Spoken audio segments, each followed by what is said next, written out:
Good morning সবাইকে। সবাই কেমন আছো? আশা করছি সবাই ভালো আছো। তো অনেক দিন পর আরেকটা নতুন ব্লগ নিয়ে চলে আসছি তোমাদের সামনে। আমার গলার ভয়েসটা শুনে তোমরা বুঝতেই পারছো আমার কিন্তু ভীষণই ঠান্ডা লেগে গেছে, যার জন্য গলাটা ভাঙা ভাঙা আসছে। তো যাই হোক, তো সকাল সকাল উঠেই দেখো আমি ফ্রেশ হয়ে চলে গেছি রান্নাঘরে। এরপর থেকে আমার সবচেয়ে বড় ডিউটি এটাই, আমার সকালে উঠে সব বাসন টাসন ধুয়ে তারপর আমাকে খাবার টাবার রেডি করতে হয়। বিয়ের আগে কিন্তু আমি সকালে ঘুম থেকে উঠতাম, উঠেই কিন্তু সব তৈরি করে খাবার পেয়ে যেতাম, আমার মা সব রান্না করে দিত, তারপর কিন্তু আমি খেয়ে নিতাম। তবে এখন কিন্তু ব্যাপারটা পাল্টে গেছে, এখন আমাকে সকালে উঠে সবার জন্য খাবার দাবার বানাতে হয়। তো দেখো আমি কিন্তু এদিকে রুটি করে নিচ্ছি। দেখো আমি কিন্তু বিয়ের আগে ওরকম রুটি করতে পারতাম না, বিয়ের আগে কিন্তু আমি সেরকম কিছুই কাজ বাজ পারতাম না, তবে বিয়ের পর কিন্তু অনেক কিছু শিখে গেছি। এই দেখো গোল গোল রুটি করাও শিখে গেছি। এই দেখতে পাচ্ছ রুটিগুলো কি সুন্দর গোল গোল হয়েছে। তো রুটি কিন্তু আমার হয়ে গেছে সব। এখন আমার বাঁধাকপির ঘন্ট আছে, এটা হচ্ছে বাসি সবজিটা কালকে রয়ে গেছিল। তো এই বাঁধাকপির ঘন্টটা আমি এখন গরম করে নিব, যেহেতু অনেকটাই ছিল যার জন্য আজকে আর কোনো রকম সবজি করিনি, এটাই গরম করে নিচ্ছি।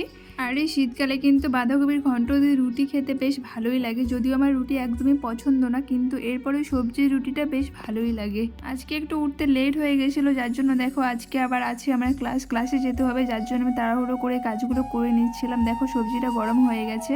তারপর এখানে টেবিল ছিল, এখানে হচ্ছে ডাইনিং টেবিল, এটাতে আমরা রাতে খাওয়া দাওয়া করি, তাই সকালে উঠে সেটা ভালো করে মুছে নিচ্ছিলাম।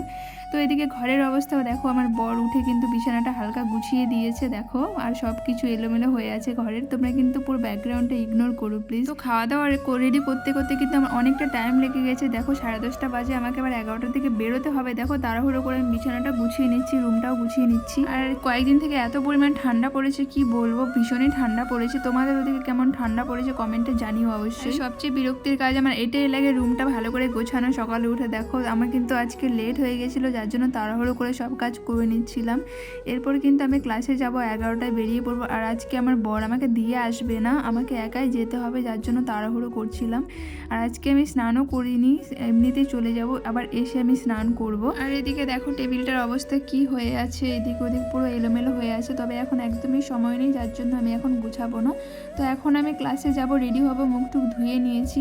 আর আজকে কিন্তু অনেকটাই ঠান্ডা, যার জন্য আমি সোয়েটার পরে নিচ্ছিলাম দেখো। আর আমি কিন্তু চুল কেটেছি, সেটা আমার দেখানো হয়নি। তো আমার চুলটা কেমন লাগছে, চুলের কাটিংটা কিরকম লাগছে অবশ্যই আমাকে কমেন্টে জানিও। আর আমি বড় চুল মাথায় একদম রাখতে পারি না, যত বড় চুল হয় তত আমার চুল ঝরে, যার জন্য আমি চুলগুলো ছোট করে নিয়েছি। তো এদিকে দেখো তাড়াহুড়ো করে আমি এদিকে খেতেও বসে পড়েছি। একটা রুটি নিয়েছি, সবজি নিয়েছি, কেননা রুটি আমার একদমই পছন্দ না, যার জন্য একটাই রুটি নিয়েছি। আর আজকে কিন্তু আমি একাই খেতে বসে পড়েছি, আর অন্যদিন কিন্তু আমি আমার বরের সাথেই খাইয়ে দেয়। তো যাই হোক, আজকে আমার তাড়াহুড়ো ছিল, যার জন্য আমি একাই খেয়ে নিচ্ছিলাম। রুটি না আমার একদমই খেতে পারি না, কেননা অন্যদিন আমি সকালে ভাত করি, আজকে কেন মনে হলো একটু রুটি করি, কেননা আমার বর আবার পছন্দ করে, যার জন্য বানিয়েছি আর কি। খাওয়া দাওয়া করে আমি কিন্তু ব্যাগ নিয়ে নিয়েছি, এখন যাব, এখন বেরোতে হবে। আর আমি আজকে হেঁটে যাব, টোটোতে যাব না।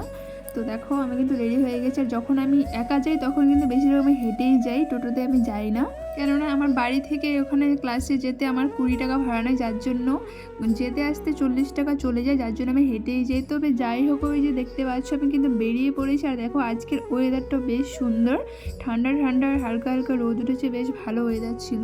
তবে রাস্তায় গিয়ে কিন্তু আমার মনে হলো যে আজকে হাঁটতে পারবো না, তবে এরপরে কিন্তু হাঁটছিলাম। এরপরে মনে হলো একটা টোটোতে উঠবো, কিন্তু এরপরে টোটো পেলাম না। ওখানে যদিও বা টোটো পেয়েছিলাম, সেখানে 20 টাকা চেয়েছিল বলে আমি কিন্তু টোটোতে উঠিনি। এরপর দেখো আমি ক্লাসে পৌঁছেই গেছি হেঁটে হেঁটে। ক্লাসরুমে গিয়ে দেখি ক্লাসরুম পুরো ফাঁকা, বাকি স্টুডেন্ট আসেনি। তবে আজকে কিন্তু আমি আগেই চলে গেছিলাম।